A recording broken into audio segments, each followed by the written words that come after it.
Hi everyone, and welcome to another Marvelous video. Released on the 9th of January, Justice League Crisis on Infinite Earths Part 1 finally unleashed the climax of the Tomorrowverse, stitching most of the past DC animated movies. The non-linear storyline, focusing on Flash, was brilliantly showcased, highlighting the things that went wrong after he and John Constantine broke the rules of the universe. Briefly recalling the events from the end of Part 1, we know that the threat of the antimatter wave was not over. The waves began appearing in shorter time intervals, leaving our heroes with no option but to charge the vibration towers every time the waves arrived. The title clearly states that we would be talking about Justice League Crisis on Infinite Earths Part 2, so beware of spoilers. With all that said, let's begin. Before we go into our explanation, we have a very small request. If you like our content, please support us by subscribing to our channel. This is a small click for you, but for us, it means a lot. Thank you. Let's begin.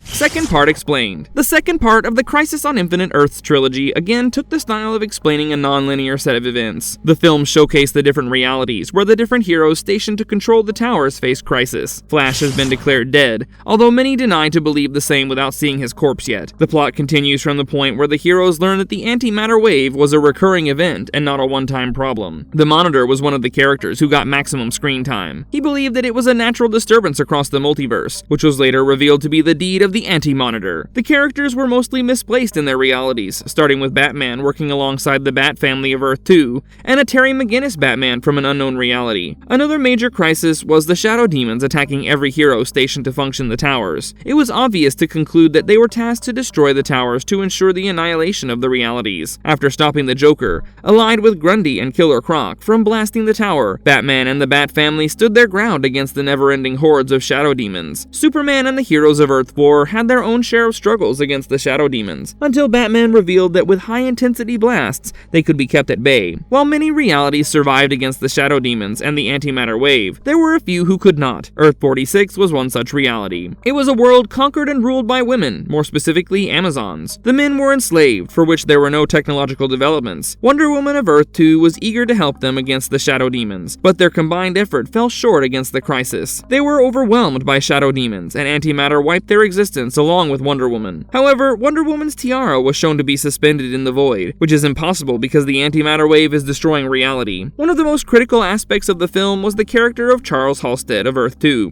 aka Psycho Pirate. He somehow managed to capture Kent Nelson, aka Dr. Fate of Earth 2, to whom he narrated his origins. Charles was born with the power to be able to sense others' emotions, and he later discovered he could even control them. In his early years in school, he was regularly bullied and beaten up, more so because he never felt or expressed his pain. However, one day he felt his anger and the ability to control minds, which he used to make his bullies murder each other. He next used his power to massacre the students and grew up to be a vicious villain. He next targeted the Atlanteans, and after facing some struggle, he managed to control the mind of Aquaman. Charles became Aquaman's advisor and made him ally with the Nazis during World War II. His story ends with his being defeated by the Justice Society of America, but it's unclear how he gets a hold of Dr. Fate. He tried controlling Fate's mind, but was only overpowered by the latter. Fate next gave him the power for multiversal travel, which he used to travel to many realities, taking the identity of Dr. Spectro, Rainbow Man, etc. It's unclear why Fate gave such a valuable power to a vicious villain, and the answer to that will be revealed in the third part of Crisis on Infinite Earths. The film also showcased the interaction and connection developing between the Monitor and Supergirl. It briefly hinted at Supergirl's origins as well,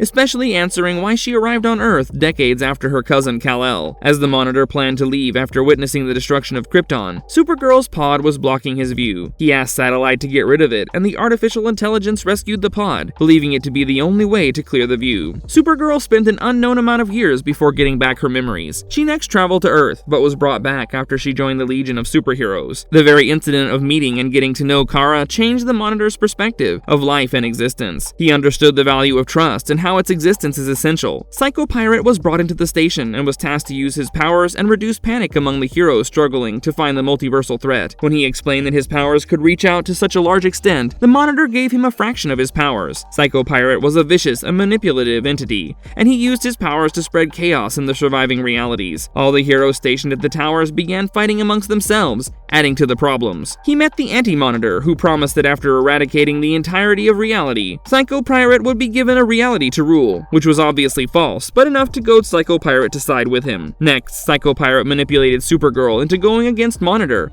for watching her world die in a state of rage. She used her heat vision against the Monitor. Surprisingly, he did not use his shield and was shown dead by the end of the movie. This was slightly altered from the Crisis event in the comics, where Supergirl was shown to be killing the Anti-Monitor. We got a glimpse of an amnesiac John Constantine, who recalled his name after Jon Stewart revealed it to him. However, it was not revealed how John's memory was wiped out.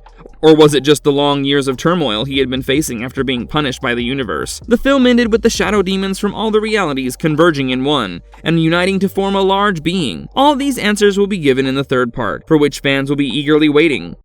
Biggest differences from the comic. Crisis on Infinite Earths is a popular crossover event in the DC universe, which originated from the comics and was showcased during the period of 1985 to 1986. The primary purpose behind it was to achieve justifiable continuity for the characters, who had previously lost their logic. It was a multiversal catastrophe in which countless parallel universes were destroyed and recreated into a single one. With that said, it's mandatory to lay down a comparison between the events in the animated trilogy and that of the comics. There are many differences, and we would be focusing on the most critical ones.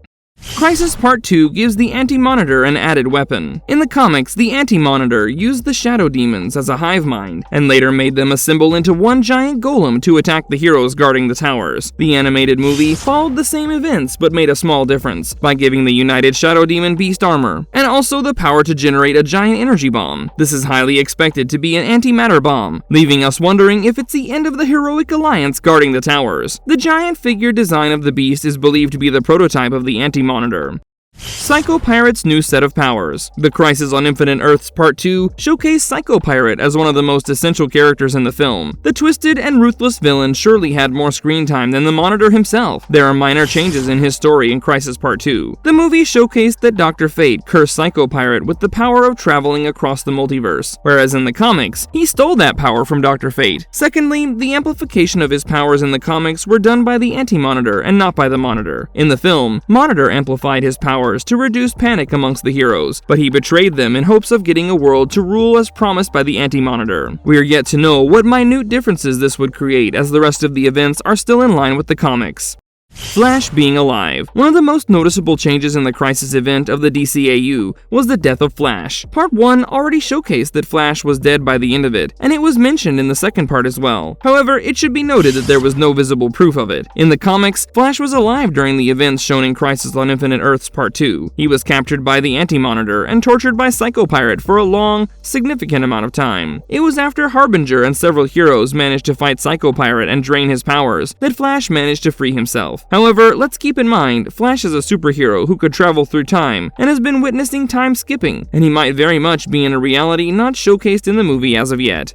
John Constantine takes the place of Pariah. In the comics, the Pariah was a mysterious, unknown entity made to witness the death of the dying world. Now, taking this into account, John Constantine was shown to be going through the same in one of the animated series. We're unsure as to why he was shown to be an amnesiac in the second part of the trilogy, while he clearly mentioned how he was sent to the dying worlds only to watch them disintegrate into nothing. For the one keeping track of John, his misery was a punishment from the universe for meddling with the rules of time and space, which he did after making Flash reset the timeline in the aftermath of Dark Apocalypse War. In the comics, Pariah was shown to be mourning the death of the Monitor in the hands of a mind-controlled Harbinger, something which the directors of the film ignored.